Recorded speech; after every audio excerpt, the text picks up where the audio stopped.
નમસ્કાર,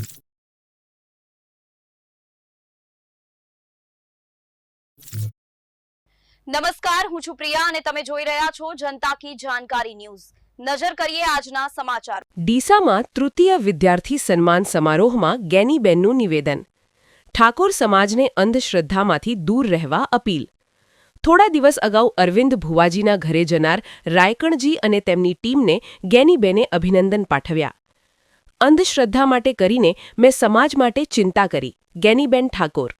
જ્યારે મેં સમાજ માટે ચિંતા કરી ત્યારે ક્યાંક ને ક્યાંક જેની દુકાનો બંધ થવાની હોય એને ભય હોય કે આવડો મોટો સમાજ છે અને અંધશ્રદ્ધામાંથી બહાર નીકળી જશે તો આવડી મોટી આવકવાળો સમાજ તો આ છે। તેમ છતાં કાકા ગુજરાતના ઠાકોર સમાજને સોશિયલ મીડિયામાં એવું કહ્યું છે કે ગેનીબેને એ અમારા ઠાકોર સમાજ માટે અને આવું કહીને જે આખા ઠાકોર સમાજે એ પણ લીધું એના માટે હું ઠાકોર સમાજને આભાર માનું છું। ગેનીબેન ઠાકોર। રિપોર્ટ ભરત ઠક્કર, ડીસા, બનાસકાંઠા। ત્યારે આ તમારું મૂડી રોકાણ છે। હમણાં સાહેબે કીધું કે ભાઈ રાયગણજી હોય કે અહીંયા આપણા કર્મચારી મંડળના તમામ નોકરી કરતા આપણા જે તે વિભાગના અધિકારીઓ હોય તો પહેલી તારીખ હોય એટલે લક્ષ્મી માતા એમના ખાતામાં જતા જ રહે, કોઈ પૂછે કે ના પૂછે। અને સરસ્વતી હતા એટલે લક્ષ્મી માતા આવ્યા। એમણે નોકરી મેળવવા માટે કેટલી મહેનત કરી છે, કેટલી મજૂરી કરી છે। જો ક્યાંય માનતા અને રમેલ કરીને માનતા રાખી પડી હોત કે ભાઈ હું આ રમેલ એક કરીશ મને નોકરી મળી જાય તો એક નોકરી મળી હોત। એટલે શક્ય એટલા અંધશ્રદ્ધા તમારી 100% હોઈ શકે પણ અંધશ્રદ્ધામાંથી સમાજને બહાર કાઢવા માટેની ખૂબ જરૂર છે। હમણાં મેં સાહેબને એમને વિનંતી કરી કે આપણે હથિયાવી તાલુકાનું ઠાકોર સમાજનું બંધારણ એ 4મી તારીખે વાગડની થળીએ સદારામ બાપુના નામે વાગડજીના નામે હથિયાવી તાલુકાનું બંધારણ સમાજનું ઓછા ખર્ચા થાય એના માટે આપણે કરી રહ્યા છીએ।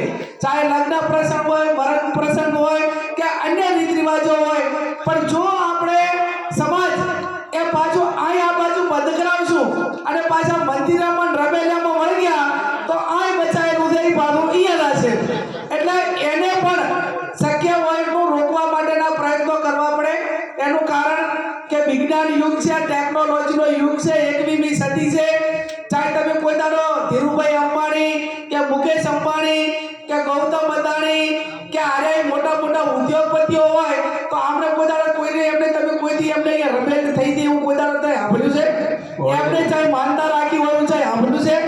એમને ક્યાંય અંધશ્રદ્ધા રાખીને ચાહે પૂનમો બાંધી હોય એવું તમે સાંભળ્યું છે? એમના પેઢી દર પેઢી જેટલા વડવાઓએ મજૂરી કરી હોય ત્યારે એ લોકો સ્ટેજે પહોંચ્યા હોય। એટલે કઠોર પરિશ્રમનો કોઈ વિકલ્પ નથી।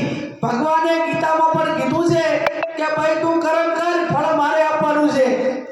જેટલું કર્મ કરશો, સારું કરશો તો સારું ભોગવશો અને ખરાબ કરશો તો ભગવાન કૃષ્ણએ કીધું છે કે ફળ જેણે જે કર્મ કર્યું હોય એ ભોગવવું પડે।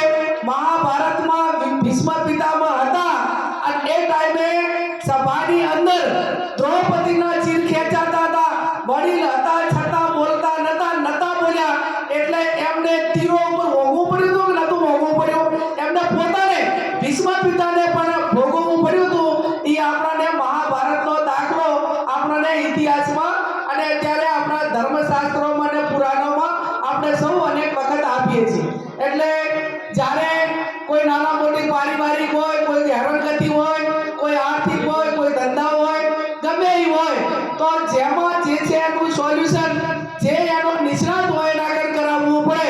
ડોક્ટર દવાખાનાની તકલીફ હોય તો ડોક્ટર આગળ આવવું પડે, ધંધા રોજગારની તકલીફ હોય આર્થિક રીતે તો શેર સંબંધી કે ભાઈઓને એને કહેવું પડે અથવા તો કાંઈ નાના મોટી લોનની વ્યવસ્થા કરવી પડે। બાકી બીજું કાંઈ આડાઅવળું કાંઈ એકાબીજાના ઓલા કરવાથી કોઈ દાડો રાયગણજી મેળ આવે નહીં। હું તો હમણાં તો અમે રાયગણજી એ બાબતમાં ખૂબ આગળ વધ્યા છીએ અને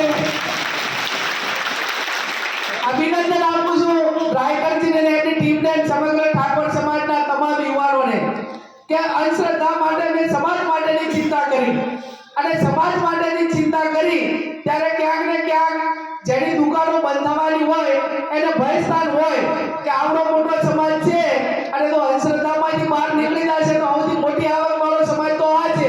આ છતાં પણ સમાજે આખા ગુજરાતના ઠાકોર સમાજે યુવાનોએ